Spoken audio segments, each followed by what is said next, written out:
Comment ne pas épuiser sa voix avec un masque? Rendu obligatoire pour contrôler la pandémie, le port du masque modifie nos habitudes de communication. Comment gérer au mieux cette nouvelle contrainte? Il n'est pas toujours évident de se faire comprendre avec un masque, qu'il soit chirurgical ou en tissu. On manque d'air, on a la peau qui tiraille, on a de la buée sur les lunettes. La communication a changé et cela nous demande de nous adapter. Qu'il s'agisse d'aller faire ses courses au marché, de parler à une voisine âgée ou à un jeune enfant, il peut arriver que le masque brouille la communication et nous donne l'impression de ne pas nous faire entendre. Nous pouvons aussi être amenés à faire répéter notre interlocuteur, voire à abandonner l'idée de comprendre ce qu'il nous dit. Comment le masque gêne-t-il la communication? Habituellement, la communication entre les individus se base sur les informations verbales, les paroles, et non verbales, les gestes, les mimiques et les regards. La voix donne des informations verbales, le corps et le visage donnent des informations non verbales. L'environnement va aussi nous aider à comprendre le message. Lorsqu'on porte un masque, la communication verbale et la communication non verbale sont réduites. La voix est filtrée par le masque, ce qui diminue son intensité, son volume sonore. C'est un peu comme si on mettait une couverture sur une enceinte. Le son est moins puissant et un peu feutré, on entend moins bien le message. La parole, c'est-à-dire l'enchaînement des sons qui vont former des mots puis des phrases, est transformée par le masque, paraissant moins nette et précise.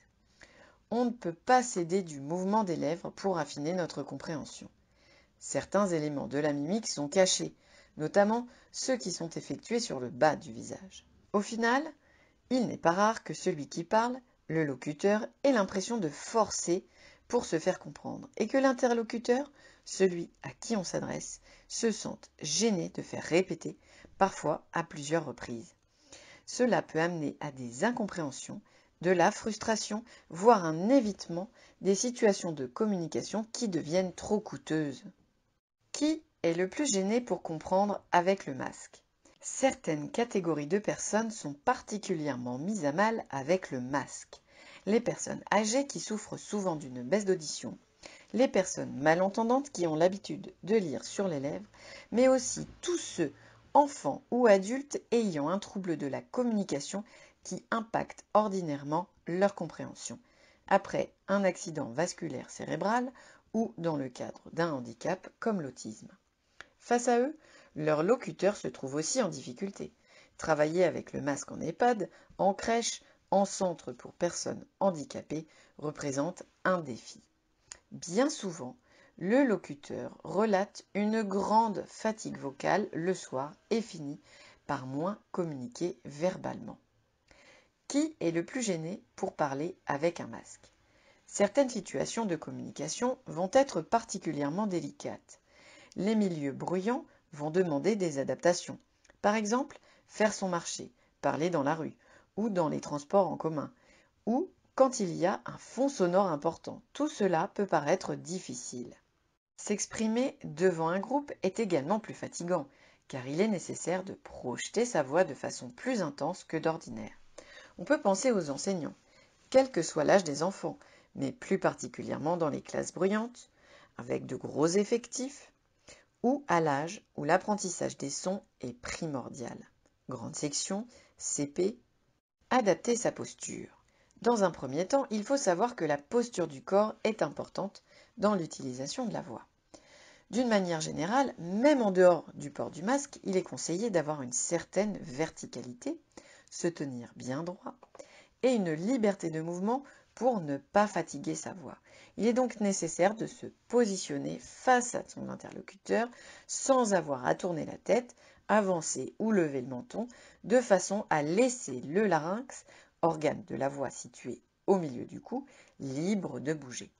La voix est un acte corporel global. Les tensions que nous pouvons ressentir, particulièrement en haut du corps, vont avoir des conséquences. Respirer. Une respiration souple avec des relâchements abdominaux fréquents est la clé de toute voix qui se porte bien. C'est encore plus nécessaire avec le masque. Certains utilisateurs trouvent que la respiration est plus difficile avec le masque et qu'ils ont l'impression d'étouffer. Les professionnels qui travaillent masqués depuis longtemps, comme les chirurgiens, ne font pas plus de malaise que les autres. Ceci dit, il faut un temps d'adaptation pour passer au-delà de cet inconfort et pour bien gérer son souffle. On peut s'entraîner chez soi, dans de bonnes conditions, en utilisant des exercices de respiration en pleine conscience ou des exercices de cohérence cardiaque que l'on aménagera au besoin. Parler plus fort ou plus lentement? Il est illusoire et contre-productif d'augmenter fortement le volume de sa voix. Lorsqu'on parle avec un masque en milieu bruyant, devant un groupe ou avec une personne malentendante, il est plus efficace de modifier d'autres paramètres. Parler plus lentement, ralentir le débit, insérer des micro-pauses ou détacher davantage les mots. Augmenter légèrement l'articulation, en ouvrant un peu plus la bouche, comme si on voulait exagérer l'articulation. Se faire comprendre simplement. Le plus souvent, il faut aller à l'essentiel pour que le message soit bien compris, en détachant les mots les plus importants si l'interlocuteur ne comprend pas. On peut demander à l'interlocuteur s'il a bien compris, voir s'il peut reformuler notre message. En effet, certaines personnes n'osent pas dire qu'elles n'ont pas entendu. Cela peut donner lieu à des quiproquos. Et les mimiques? La communication non verbale doit aussi être renforcée.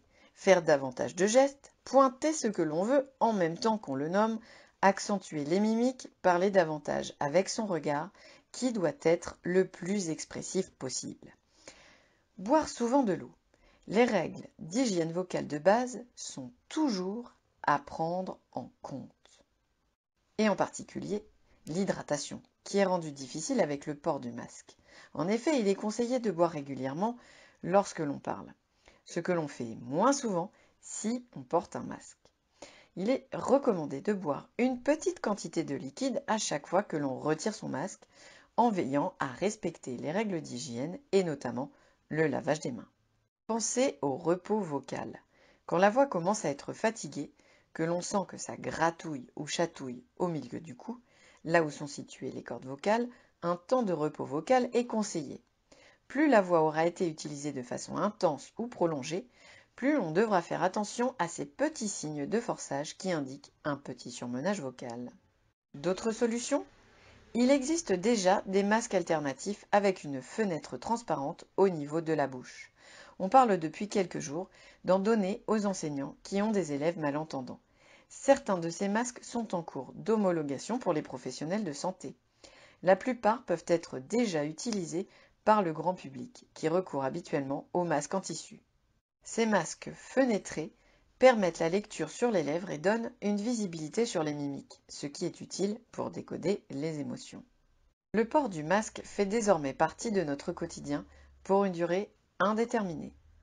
Parler avec un masque représente un nouveau défi aujourd'hui, à la fois pour le locuteur, qui peut sentir une fatigue vocale, et pour l'interlocuteur qui peine à comprendre. De petites adaptations sont efficaces pour permettre de garder une communication optimale, particulièrement en ces moments anxiogènes où les contacts sociaux sont primordiaux.